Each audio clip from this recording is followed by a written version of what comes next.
Tank బండి మీద అలా నెమ్మదిగా నడిస్తే మీకు అర్థమైపోద్ది గొప్ప నేల, ఎవరెవరు పుట్టారో, అన్నగారు ఎంతమంది విగ్రహాలు పెట్టించారు. అలాంటి వాళ్ళు పుట్టిన నేలలో ఈ నిలువుగో చెక్క అడ్డంగో చెక్క దాన్ని నమ్మేయాలి, ఇంకా దరిద్రం, దానికి ప్రమోషను, దానికి గుళ్ళో డబ్బులు ఎత్తుపోవడం, మళ్ళీ జోకు ఏంటంటే ఇందాక ఎవరో గొర్రె పేరు రవికుమార్ అంట, గొర్రె కామెంట్ పెట్టాడు ఏదో పోస్ట్ లాగా, ఏంటి నీతిమంతుడు సింహం వల్ల ధైర్యంగా ఉండును అని పెట్టాడు బైబిల్లోంచి. నేను అసలు నీతి లేని జాతే అది కదరా. నీ పేరు రవికుమారు, మీ అమ్మా నాన్న పేరు నువ్వు చెప్పలేవు, నువ్వు నమ్మిన పనికిమాలిన బైబిల్లో దాన్ని చూపించలేవు, సర్టిఫికెట్లో హిందూ లేకపోతే బతకలేవు. మీరు దాని గురించి మాట్లాడకూడదురా నాన్న. మీ నాన్న పేరు పనికిమాలిన బైబిల్ ఉంటే వెంటనే ఫోన్ చేయని చెప్పావు, చేయలేదు. ఎందుకు చేస్తాడు? ఉండదు కాబట్టి. నేనేమంటా అంటే మీరు కాఫీ తాగుతారు కదండి, మీరు కాఫీ ఎందుకు తాగకూడదు? ఉపన్యాసం ఇవ్వకూడదు మీరు. ఎందుకని? కాఫీ తాగుతున్నాను కాబట్టి మూసుకుని తాగేసి వెళ్ళిపోవాలి. దాని మీద నుంచి ఉపన్యాసం తాగకూడదని కాఫీ మీద ఉపన్యాసం ఇవ్వడానికి మీరు సరిపోరు, తాగుతున్నారు కాబట్టి. నీతి లేకుండా జీవించే గొర్రెలు నీతి గురించి మాట్లాడేంటి కదా. ఈ పనికిమాల బైబిల్ ఏం చెప్పుద్దంటే, ఆయన రామాయణ కల్పక్షం రాశారు, ఆయన మా ఎండిపోయిన శవాన్ని నమ్మలేదు కాబట్టి ఆయన కూడా నరకానికి అంటది. ఇది మీరు అడగాలి నన్ను క్వశ్చన్, మీరు ఎందుకంటే అలా వ్యతిరేకిస్తారంటే మీరు ఎందుకు అలా వ్యతిరేకిస్తున్నారు మీకు అర్థమైందా? ఏమంటే ఇప్పుడు డొక్కా సీతమ్మ గారు ఎవరికైనా అపకారం చేసిందా? అన్నం పెట్టేదండి ఆవిడ. అయినా సరే బొగడా బైబిల్ ఒప్పుకోదు, మా పార్టీలో చేరలేదు కాబట్టి నరకానికి వెళ్ళిపోద్ది అంటది. మరి అందుకని వ్యతిరేకిస్తాం కదా సార్. సార్ మీ నాన్నగారు ఎవరు నాకు తెలియదు సార్, నేను ఇక్కడ ఒక పుస్తకం రాసేస్తాను సార్, ఇక్కడ కాలు పెట్టి మీ నాన్నగారు నా కాళ్ళకి మొక్కలేదు కాబట్టి అది నరకమే. నాన్ సెన్స్ కదా సార్ అది, దుర్మార్గం కదా సార్ అది. లక్షల మంది కోట్ల మంది భూమి మీద ఎప్పుడో చచ్చిపోయారు, ఈ ముష్టి మతం మొన్న పుట్టింది. ఈ ముష్టి మతం పుట్టకముందు బోల్డ్ కోట్ల మంది చచ్చిపోయారు, వాళ్ళు ఎక్కడికి వెళ్తారు? వీడి దాంట్లో లాజిక్ ఉంటే ఇవన్నీ పక్కన పెట్టండి. రాజా హీరో ఉన్నారు కదండి, ఆయన అడిగారా మీరు? అంటే రండి మాట్లాడదాం అని అన్నా, రాలేదా? నా పని నేను చేసుకుంటానండి, నా సర్వీస్ నేను చేసుకుంటా. పొట్టకూటి కోసం కదా సార్. దశంభాగాలు రావాలంటే ఏం చేయాలి? గొర్రెలను తయారు చేయాలి. సినిమాలు ఎలాగలేవు కదా సార్. రాధా మనోహర్ దాస్ గారు కొన్ని ప్రశ్నలు అడిగారండి, రండి ఇంటర్వ్యూకి అన్నా. నాకు అవన్నీ ఎందుకండి, నా పనులు నేను చేసుకుంటా, నా సర్వీస్ నేను చేసుకుంటా, దయచేసి దాంట్లో లాక్కనే. వీడు ఇప్పుడు గంజా బిజినెస్ చేస్తున్నాడు అనుకోండి, సరదాకి రోయ్ మనం కనిపెట్టి వాడిని నువ్వు గంజా బిజినెస్ చేయట్లేదని నేను బలంగా నమ్ముతున్నాను, నీకు సన్మానం చేద్దాం అనుకుంటున్నాను అనుకోండి, వాడికి చాలా ఇబ్బందిగా ఉంటుంది కదా. ఆడు చేస్తున్నట్టు ఆడికి తెలుసు, మీరేమో చేయట్లేదు అంటున్నారు. ఇప్పుడు సన్మానం పేరు మీద తీసుకెళ్లి పోలీసులు అప్పచెప్పేస్తాడు దుర్గా ప్రసాద్ అని. ఆడి డౌట్ వస్తారు అదే సేమ్ డౌట్ రాసేది కూడా. చేసేది వ్యాపారం అని తెలుసు కదండి, మాస్టర్ కదండి. ఇప్పుడు అంటే ఆయన భోజనాలు కూడా పెడుతున్నారండి, మధ్యాహ్నం భోజనాలు పెట్టడం. ఇది ఎలా ఉందో తెలుసా? మేము చాలా కష్టపడి కుర్చీలో కూర్చున్నామని మీరు స్టేట్మెంట్ ఇస్తే ఎలా ఉంటుంది అంటారు? మెత్తని కుర్చీ ఎత్తేయనికి ఏసీ వేసి నేను ఏదో స్వామీజీ మీద గౌరవంతో కష్టపడి కుర్చీలో కూర్చున్నానని స్టేట్మెంట్ ఇచ్చినట్టు ఉంటుంది అది. జనాలు దశంభాగాలు ఇస్తే పెట్టాడు, ఎక్కడి నుంచి పెట్టాడు? పోనీ అన్నం ఎవరికి పెడుతున్నాడు? పోనీ ఆడికి వచ్చే గొర్రెలకైనా ఏమైనా బస్ స్టాండ్కి వెళ్ళి పెడుతున్నాడా? బస్ స్టాండ్ కాదండి, అక్కడ చర్చికి వచ్చిన వాళ్ళు. దాంట్లో విషయం ఏముంది? వాళ్ళు డబ్బులు ఇచ్చారు, అలా పెట్టాడు. దాని టాపిక్ ఏముంది? ఇప్పుడు ఇస్కాన్ ఉంది, కొన్ని కోట్ల మందికి అన్నదానం చేసింది, చేస్తూనే ఉంది. రోడ్ల మీద చేస్తుంది, వచ్చిన చోట చేస్తుంది. మనం వినాయక చవితి, శ్రీరామనవమి ఎన్నో చేస్తాం, అన్నదానం చేస్తాం, కోట్ల మంది పెడతాం. అది టాపిక్ ఏముంది సార్ అసలు? ఇంకో విషయం, అన్నదానం చేయడం అనే టాపిక్ ఏమన్నా బైబిల్ ఉంటే అడగండి, అసలు అన్నం గురించి ఉందేమో అడగండి. ఇందాక ఒక గొర్రె అంటే అక్కడ తల్లులు అందరూ సమావేశం అయితే దిల్సుఖ్నగర్లో, మరి తల్లులు కదా, అందుకని ఒక అక్క గొర్రె అని అనుకుంటే మామూలుగా చెప్పొచ్చు కదా అనుకుంటాను నేను. అంటే మామూలుగా మిమ్మల్ని ఏమని పిలవాలి చెప్పండి? దుర్గా ప్రసాద్. నాకు తెలుసు, మీ ప్రొఫెషన్ ఏంటి సార్? యాంకరింగ్ చేయడం ప్రస్తుతం. ఇప్పుడు మిమ్మల్ని యాంకర్ గారు అనొచ్చా అనకూడదా? అనొచ్చు. నాకు దుర్గా ప్రసాద్ అన్నాం చెప్పండి, యాంకర్ గారు అనొచ్చా అనకూడదా? అనొచ్చండి. అందులో అవమానం ఉందని మీకేమన్నా? మీరు యాంకరేగా, అవును. మీకు అందులో అవమానం ఏంటి? ఉమ్, మీ ప్రొఫెషన్ అదేగా. అది అర్థం కాదురా? అది అదే బైబిల్లో అలా ఉంది కాబట్టి అలా అంటున్నారు మీరు. ఏమంటే they confirm themself as a గొర్రెలు.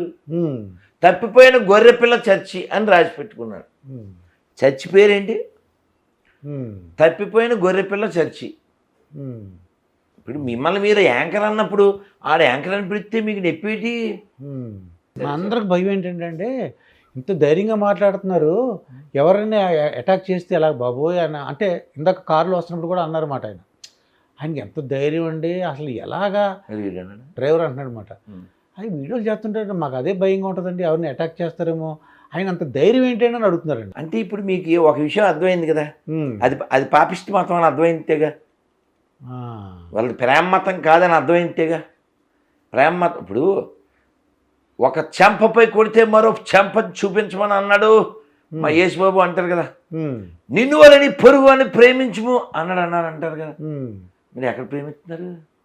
ఒరే రాధమనోహర్, ఒరే పిలక, ఒరే గుండు, నీకు నరకం తప్పదురా, నిన్ను మా ఓడు యేసుబాబు నిన్ను వేయించేస్తాడురా అని కామెంట్లు పెడుతుంటారు. నన్ను కొడక అన్నోనే నేను క్షమిస్తున్నాను కదా సార్. ఓకే, మామూలు మనిషిని సార్, ఆర్డినరీ సార్ నేను. రాష్ట్ర ప్రభుత్వం ఎవరి మతాన్ని వాళ్ళు ఆచరించుకుంటూనే ఇతర మతాలను గౌరవించే విధంగా ఈరోజు పరిపాలనను కొనసాగిస్తున్నాం. నాకు నచ్చిన మతాన్ని నేను ఆచరించవచ్చు, అదే సమయంలో ఇతర మతాలను గౌరవించే వాతావరణాన్ని రాష్ట్రంలో తీసుకొచ్చినాం. మత ప్రాతిపదికన ఎవరైనా దాడులు చెయ్యాలన్న ఆలోచన చేసినా, అనుకోని చెదురుమదర సంఘటనలు ఏవైనా జరిగినా ప్రభుత్వం కఠినంగా అణిచివేసింది. అట్లాంటి వాళ్ళ పట్ల అప్రమత్తంగా ఈరోజు మా ప్రభుత్వం వ్యవహరిస్తున్నది. తొందరలోనే శాసనసభలో హేట్రెడ్ స్పీచ్ మీద కూడా చట్టాన్ని తెస్తాం. ఇతర మతాలను కించపరిచే విధంగా ఎవరైనా మాట్లాడితే చట్ట పరిధిలో వాళ్ళని శిక్షించడానికి అవసరమైన చట్టాన్ని ఈ మధ్య కాలంలోనే కర్ణాటక రాష్ట్రంలో కాంగ్రెస్ పార్టీ శాసనసభలో ప్రవేశపెట్టి ఇతర మతాలను కించపరిచే విధంగా, ఇతర మతస్థులను తక్కువ చేసే విధంగా మాట్లాడితే శిక్షించే విధంగా చట్టాన్ని సవరించిండ్రు.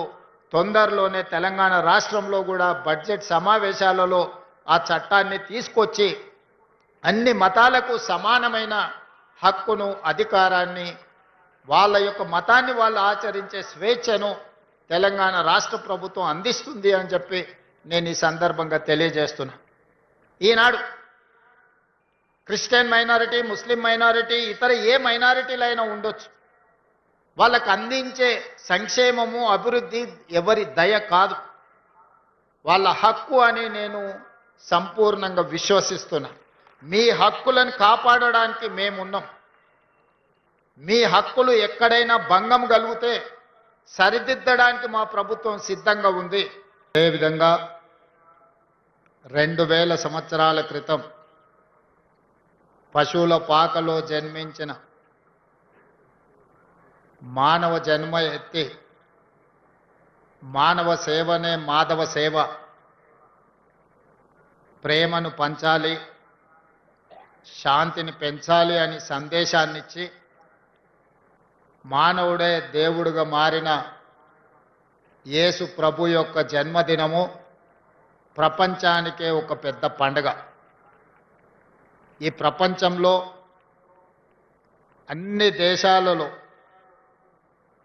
ఒకేసారి జరుపుకునే పండుగ ఏదైనా ఉందంటే అది ఒకే ఒక్క పండుగ, క్రిస్మస్ పండుగ. యేసు ప్రభు యొక్క జన్మ